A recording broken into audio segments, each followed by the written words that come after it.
معروف anchor person اور تجزیہ کار حامد میر نے کہا ہے کہ بلوچستان میں جعفر ایکسپریس نامی ٹرین ہائی جیک کرنے والوں نے درجنوں افراد کو شہید اور درجنوں کو اغوا کر کے دنیا کو یہ تو باور کرا دیا کہ بلوچستان کے حالات بہت خراب ہو چکے ہیں، لیکن یہ بھی یاد رکھنا چاہیے کہ تشدد اور قتل و غارت کے ذریعے وہ اپنے مقاصد حاصل کرنے میں کامیاب نہیں ہو سکتے۔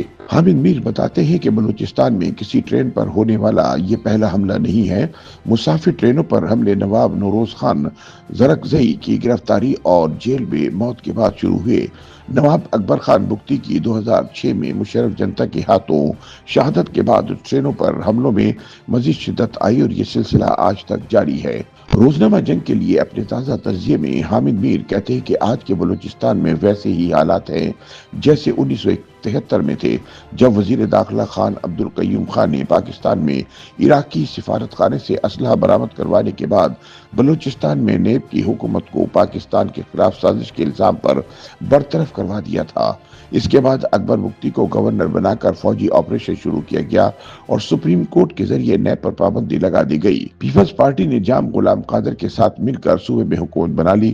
ستم ظریفی دیکھیے کہ نہ تو نیب پر پابندی لگوانے والے ذوالفقار علی بھٹو پر کسی نے رحم کیا اور نہ ان کا ساتھ دینے والے اکبر بگٹی کو کسی جرنیل نے قبول کیا۔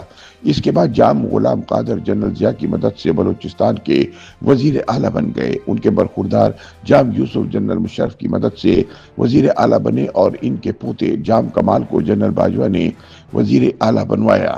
حامد میر کہتے ہیں کہ آج پھر بلوچستان پر پیپلز پارٹی کی حکومت ہے اور حالات آپ کے سامنے ہیں۔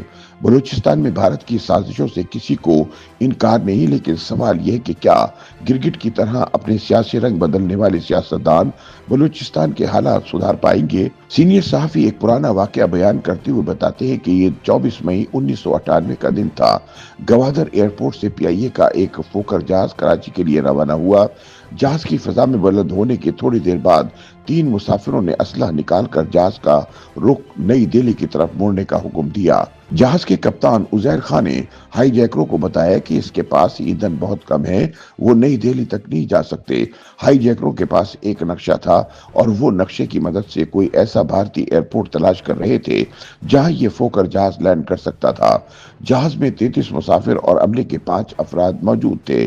عزیر خان نے ہائی جیکرز کو بتایا کہ وہ جہاز کو بھارتی گجرات کے بھوج ایئرپورٹ پر اتار سکتا ہے۔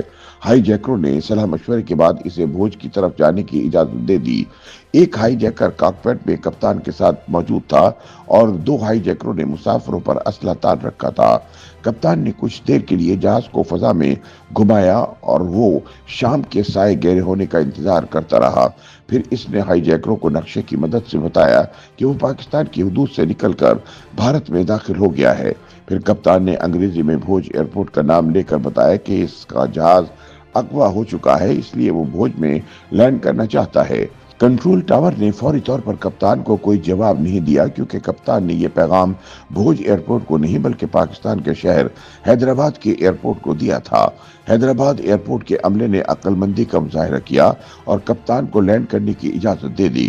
کپتان نے حیدرآباد ایئرپورٹ کے رن وے پر لینڈ کیا اور جہاز کو عمارت کے قریب لے جانے کی بجائے کافی فاصلے پر کھڑا کر دیا تاکہ پتہ نہ چلے کہ جہاز کون سے ایئرپورٹ پر آیا ہے۔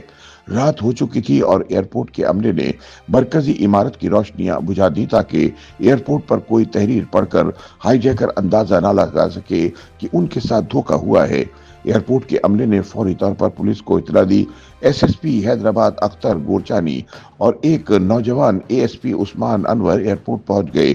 ان دونوں نے فوری طور پر حیدرآباد کی انتظامیہ کو ہدایت کی کہ شہر کی مساجد سے لاؤڈ سپیکر پر کوئی اذان نہ دی جائے۔ حامد میر بتاتے ہیں کہ کچھ دیر بعد ہائی جیکروں نے جہاز کے انجینئر کے ذریعے پیغام بھیجا کہ وہ بابا جان کے آدمی ہیں اور انڈیا کے زی ٹی وی کو انٹرویو دینے کے لیے تیار ہیں۔